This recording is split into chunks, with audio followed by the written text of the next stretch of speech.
Government gossip ಅನ್ನ ನೋಡ್ಕೊಂಬರೋಣ.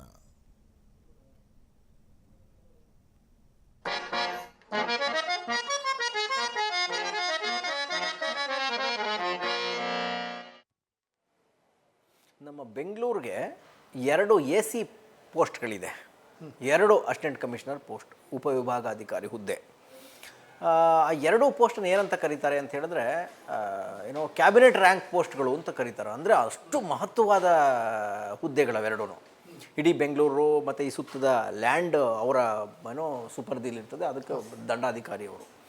ಆ ಇಬ್ಬರು ಈ 2 ಪೋಸ್ಟ್ಗಳಿಗೆ ಭಾಳ ದೊಡ್ಡ ಕಾಂಪಿಟೇಷನ್ ಇರುತ್ತೆ. ಯಾವುದೇ ಗೌರ್ಮೆಂಟ್ ಬಂತು ಅಂತ ಹೇಳಿದ್ರೆ ಒಂದಷ್ಟು ಆಫೀಸರ್ಸ್ಗಳು ಆ 2 ಪೋರ್ಟ್ಫೋಲಿಯೋ ತಗೊಳ್ಳೋಕ್ಕೆ, ಕ್ಯಾಬಿನೆಟ್ ರ್ಯಾಂಕಿಂಗ್ ಅಂತ ಹೇಳ್ತೀವಲ್ಲ, AC ಪೊಸಿಷನ್ ತಗೊಳ್ಳೋಕ್ಕೆ ಫುಲ್ ಫೈಟ್ ಮಾಡ್ತಾರೆ. ಇದೇ ರೀತಿ ಅವರಿಬ್ಬರಲ್ಲ, ಇಬ್ಬರಲ್ಲಿ ಆಮೇಲೆ ಈ ACಗಳಿಗೆ ಇನ್ವೆಸ್ಟ್ ಮಾಡುವಂಥ ಗುಂಪುಗಳು ಸೃಷ್ಟಿಯಾಗ್ಬಿಡುತ್ತೆ. ಈ ರಿಯಲ್ ಎಸ್ಟೇಟ್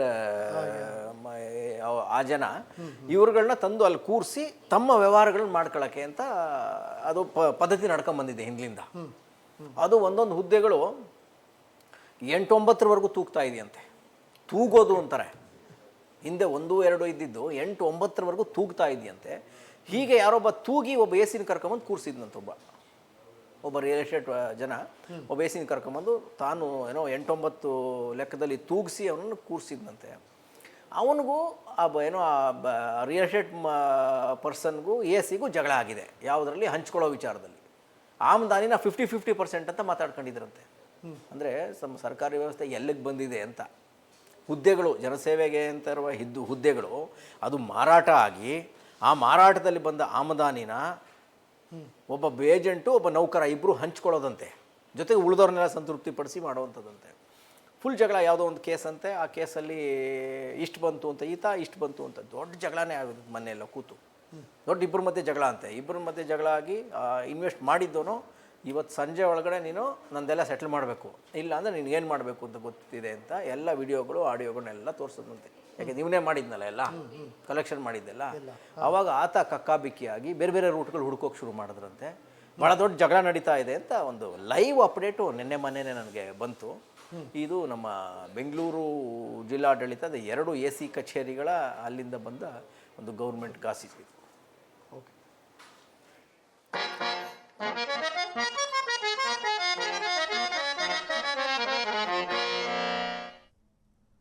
ಇದು ಗವರ್ನಮೆಂಟ್ ಗಾಸಿಪ್. ಅದು ಪ್ರಮುಖವಾಗಿ ನಾವು ಗಮನಿಸ್ತಾ ಹೋದರೆ ಬೆಂಗಳೂರಿಗೆ ಇರುವಂಥ 2 AC ಹುದ್ದೆ ಇವು ಸಂಪುಟ ದರ್ಜೆಯ ಹುದ್ದೆಗಳಿದ್ದಂತೆ. ಹಾಗಾಗಿ ಈ 2 ಹುದ್ದೆಗಳಿಗೆ ಸ್ಪರ್ಧೆ ಏರ್ಪಟ್ಟಿದೆ. ಈ ಹುದ್ದೆಗೇರೋದಕ್ಕೆ ಅಂತಲೇ ಈಗ ಅಧಿಕಾರಿಗಳ ನಡುವೆ ಭಾರಿ ಸ್ಪರ್ಧೆ ಇದೆ.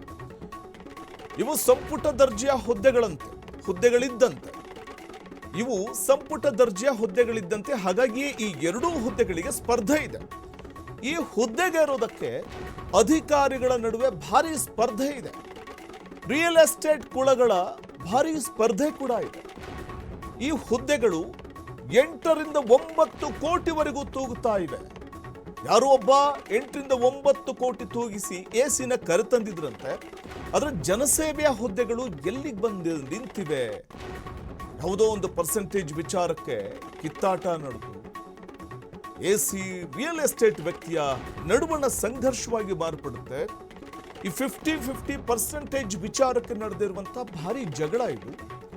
ಇತ್ತೀಚೆಗೆ ನಡೆದಿರುವಂತಹ ಇಬ್ಬರ ನಡುವಿನ ಭಾರಿ ರಗಳೆ ಆ ವಿಡಿಯೋ ಎವಿಡೆನ್ಸ್ ತೋರಿಸುವಂತಹ ಬೆದರಿಕೆಯನ್ನು ಒಡ್ಡಲಾಗ್ತಾ ಇದೆ ಅಂತ. ಸರ್ಕಾರಿ ಹುದ್ದೆಗಳು, ಜನಸೇವೆಗೆ ಮುಡಿಪಾಗಿರುವಂತಹ ಈ ಹುದ್ದೆಗಳು ಇವತ್ತು ಎಲ್ಲಿಗೆ ಬಂದು ನಿಂತಿವೆ? ನಡು ಬೀದಿಯಲ್ಲಿ ಕಚ್ಚಾಟ ನಡೆಸುವಂತಹ ಒಂದು ಮಟ್ಟಕ್ಕೆ ಬಂದು ನಿಂತಿದೆ ಅನ್ನುವಂಥದ್ದು ನಿಜಕ್ಕೂ ಒಂದು ರೀತಿ ನಾಚಿಕೆಗೇಡಿನ ಸಂಗತಿ. ಸಂಪುಟ ದರ್ಜೆಯ ಹುದ್ದೆಗಳಿದ್ದಂತೆ ಇವು. ಸೊ ಆದರೆ ಈ AC ಹುದ್ದೆ, ಈ 2 ಹುದ್ದೆಗಳಿಗೆ ಸ್ಪರ್ಧೆ ಏರ್ಪಟ್ಟಿದ್ದು ಯಾವ ಮಟ್ಟಕ್ಕೆ ಹೋಗಿದೆ ಅಂತಂದರೆ, ಈ ಹುದ್ದೆಗೆ ಏರಬೇಕು ಅನ್ನುವಂಥ ಕಾರಣಕ್ಕೆ ಪೈಪೋಟಿ ಇದೆ ಅಧಿಕಾರಿಗಳ ನಡುವೆ. ಭಾರಿ ಸ್ಪರ್ಧೆನೇ ಇದೆ. ಮತ್ತು ರಿಯಲ್ ಎಸ್ಟೇಟ್ ಕುಳಗಳ ನಡುವೆ ಭಾರಿ ಸ್ಪರ್ಧೆ ಇದೆ.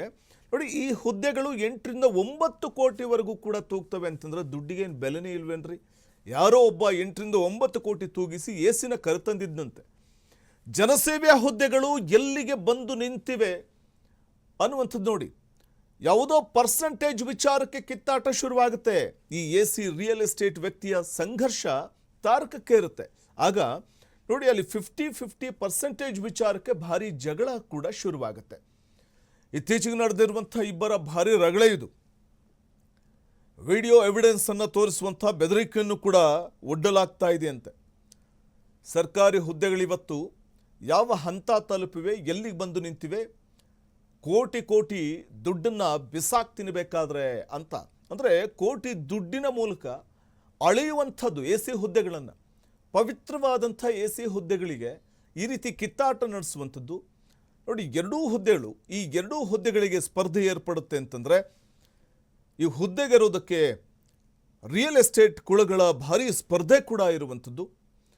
ಮತ್ತು ಈ ಹುದ್ದೆಗಳು 8-9 ಕೋಟಿವರೆಗೂ ಕೂಡ ತೂಗ್ತಾ ಇವೆ ಅಂತಂದಾಗ ಸಹಜವಾಗಿಯೇ ಸರ್ಕಾರಿ ಹುದ್ದೆಗಳು ಎಲ್ಲಿಗೆ ಬಂದು ನಿಂತಿವೆ, ಯಾರೋ ಒಬ್ಬ 8-9 ಕೋಟಿ ತೂಗಿಸಿ ಎಸಿನ ತರ್ತಾನೆ, ಆದರೆ ಜನಸೇವೆ ಮಾಡಬೇಕಾದಂಥ, ಜನಸೇವೆಯ ಪವಿತ್ರವಾದಂಥ ಒಂದು ಜನಸೇವೆ ಮಾಡಬೇಕಾದಂಥ ಈ ಹುದ್ದೆಗಳು ಇವತ್ತು ಎಲ್ಲಿಗೆ ಬಂದು ನಿಂತಿವೆ ಅನ್ನುವಂಥದ್ದನ್ನು ನಾವು ಒಮ್ಮೆ ಊಹೆ ಮಾಡಿಕೊಳ್ಬೇಕಾಗತ್ತೆ.